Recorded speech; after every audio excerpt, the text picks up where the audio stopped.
Today on the CTV News at 5, it's another day of thunderstorm watches and warnings across southern Alberta. Plus, police make a major drug bust at the border. This one has ties to Mexican organized crime. And plastic bags gotta go.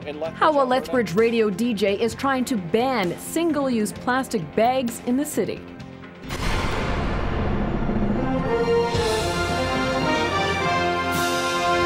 CTV News with Jackie Scantlebury. Good afternoon. Weather forecasters are working overtime trying to keep up on top of the constantly changing conditions in southern Alberta. Lethbridge, Tabor and Milk River were under a severe thunderstorm watch for most of the day. That ended around 3:30 this afternoon.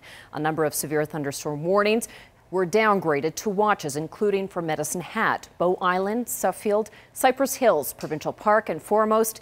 Over in the southwest corner of the province, a rainfall warning remains in place for Nanton, Claresholm, Crow's Nest Pass, Pincher Creek and Waterton Lakes National Park. That warning extends into southeastern BC for the Elk Valley, East Kootenay, including Invermere, Kootenay Lake and West Kootenay. Now, as we mentioned, much of southern Alberta was under a severe thunderstorm warning at some point today.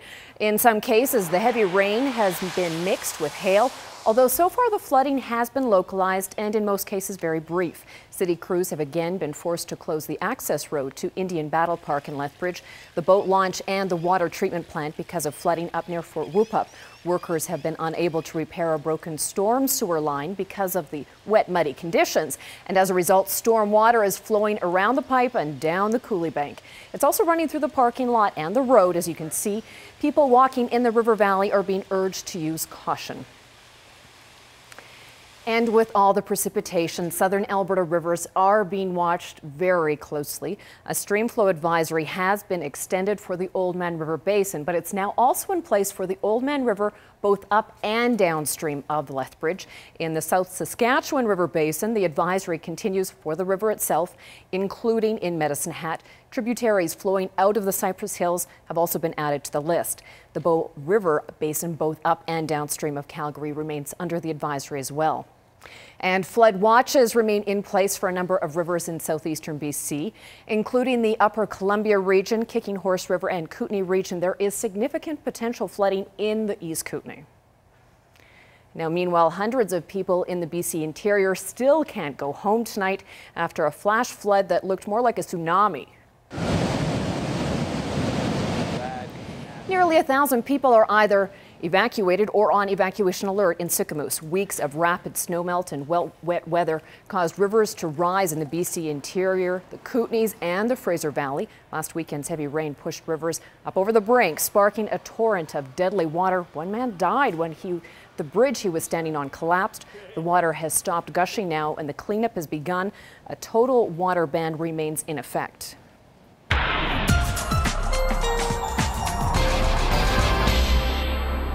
We're getting our money's worth out of Dory Rossiter today. She has been on top of it all. Luckily, though, we're also going to see temperatures rising once all of this rain gets out of the way. Yeah. You think it's too late in my career to become a sports reporter instead of this weather gig? Oh my goodness. It has been up, down, all around, backwards and forwards. I need a Tylenol. I have a headache, quite honestly. But yes, we get into Thursday. You're right, Jackie. We're looking at a really nice long weekend, and boy, do we all need that. I'll have more details coming up. That we will definitely stay tuned for. Thanks, Dory. Two southern Alberta men face charges after a major drug bust at the Coutts border crossing, and the drugs have ties to organized crime in Mexico.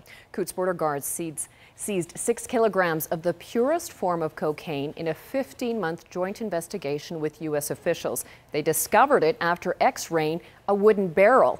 As Terry Vogt explains, the investigation started after another drug bust in Montana last summer. Members of more than half a dozen police and border enforcement agencies gathered in Tabor to announce the results of a 15-month-long cross-border drug investigation, which has resulted in multiple charges being laid against 3 individuals in Canada and 2 significant cocaine seizures. The first came 11 months ago in Great Falls, where Homeland Security intercepted a shipment destined for Canada and seized 10 kilograms of cocaine. The other bust came at the Coutts border crossing in March, where Border Services discovered 6 kilograms of cocaine hidden behind a false panel in a wooden barrel. 2 of the men charged are from southern Alberta, 31-year-old Abraham Clausen of Taber and 35-year-old Jacob Dick of Coaldale, both with ties to Mexico, where the cocaine is believed to have originated. I think there are some certain ties, but those ties are stretched all across the country. Cocaine isn't grown in Canada, it isn't manufactured here, and so it has to be imported into Canada. Police and other agencies are calling this a complex and multi-level investigation, one that focused on the movement of drugs, the gathering of evidence, and the investigating of individuals from Canada, the United States, and Mexico. And this is an example where this integrated team that was created was extremely successful because everybody, worked for the common purpose to stop criminals who are exploiting the U.S.-Canadian border. Well, 2 of the men charged in this case are from Taber and Coaldale. Police say the cocaine would have ended up on streets throughout Alberta, including the big cities like Calgary and Edmonton. Terry Vogt, CTV News, Taber. Clausen and Dick were arrested without incident today and are facing charges of importing cocaine, trafficking, and conspiracy to import cocaine. A warrant has been issued for a third man, 33-year-old Isaiah Banman of Chihuahua, Mexico. He is also facing charges on Ontario, but is currently believed to be in Mexico. A 31-year-old Lethbridge woman will spend over a year behind bars after admitting to defrauding a number of local businesses. Brandy Vanden Hengel pleaded guilty to charges of theft, fraud, and uttering a forged document back in January. Today, court heard that between October of 2009 and August 2011, she stole and forged checks worth over $200,000 from 3 Lethbridge companies. Vanden Hengel was sentenced to 13 months in prison. The only person charged in the disappearance of a missing 23-year-old Medicine Hat woman was back before the courts today. 34-year-old Jarison Stepanski is charged with being an accessory after the fact to murder. He appeared via closed-circuit television. Stepanski kept his head down during the appearance and was visibly upset. Police have yet to find Amy Lewis's body, but believe that she has been killed. The nursing student has been missing since June 11th. Investigators continue to focus on the South Saskatchewan River. Lewis's family says they are incredibly grateful for all the support they've received and the countless man-hours spent searching for her. Stepanski's case has been set over until July the 12th. A bungled attempt to steal a bike led to a gas leak and then the evacuation of a downtown pizza restaurant overnight in Lethbridge. Police and fire crews responded to Top Pizza around 1:30 this morning after getting reports of a gas leak in the 1100 block of 4th Avenue South. Now, the leak began when someone tried to steal a bike that was chained to a gas line attached to the building. The restaurant was evacuated. No one was injured. A police service dog helped to track down a suspect. An 18-year-old woman is facing charges. She'll appear in court shortly. Now, there were gunshots in North Lethbridge again last night, but they weren't coming from the Fish and Game range. Monday night, police got a call that the area north of Hardyville near the entrance to Pavan Park after 2 men were seen shooting gophers from a vehicle. A pickup truck was seen driving away from the area. Police are reminding residents that it's illegal to shoot in the city unless you're at an authorized gun range. Members of the Fish and Game Association are offering a $1,000 reward for information about anyone recklessly shooting a firearm in the direction of the city. The association was forced to close its River Valley range for more than a month last February because of concerns over bullets found in nearby residential areas. And the club maintains the stray bullets were from irresponsible shooting and that they never came from the gun range. The Lethbridge Chamber of Commerce and City Council will work together to plan for downtown parking. The Chamber says 73% of their 200 members are concerned about parking in the downtown core. They conducted their own study after a recent report was presented to City Council. The public transportation study that the Council received suggested there isn't a need for more parking in the downtown for about another 20 years. It also said the city could do with less parking to make the heart of the city more pedestrian friendly. Council approved the transportation study, but it is agreeing to work with the Chamber and their members on planning for the future. Lethbridge Transit is expanding its west side service, and starting tomorrow, buses will now serve Sunridge and Riverstone communities. Transit will be also modifying their service to Copperwood. You can find the new routes and schedules online at lethbridge.ca. The city is also printing new ride guides that will soon be available on all city buses. A Lethbridge radio DJ is trying to ban single-use plastic bags in the city.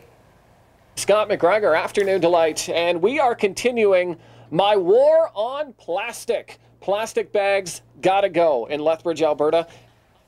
Rock 106's Scott McGregor says he started thinking about the idea after the City of Toronto passed their ban on plastic bags earlier this month.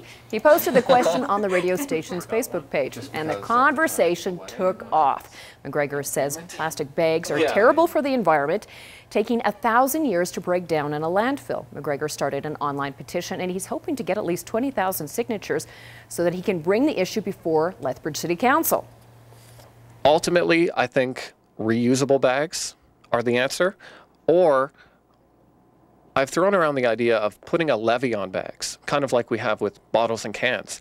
If you give the bag value, people are less likely to let it blow in the wind. They'd rather keep the bag or bring it back for a deposit. I mean, the main thing about this is it starts the conversation. It gets people talking about different ideas. Can we do better? And I think we can.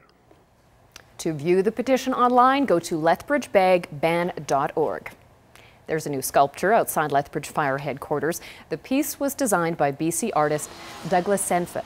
He was chosen by the Allied Arts Council and City Council out of a number of artists. The abstract work is a gestural drawing meant to represent smoke rising out of the prairie. Senf says it's fitting that his work is on display outside the fire hall. So while the reference is towards smoke, there's a kind of abstract quality to the work. You know, it's not important that you get it, that it's, that its origins are there, but that's basically where the work came from. Senf began working on the project design back in February, and he says, though the recent wet weather delayed the completion, but he's happy it's finally in place for everyone to enjoy.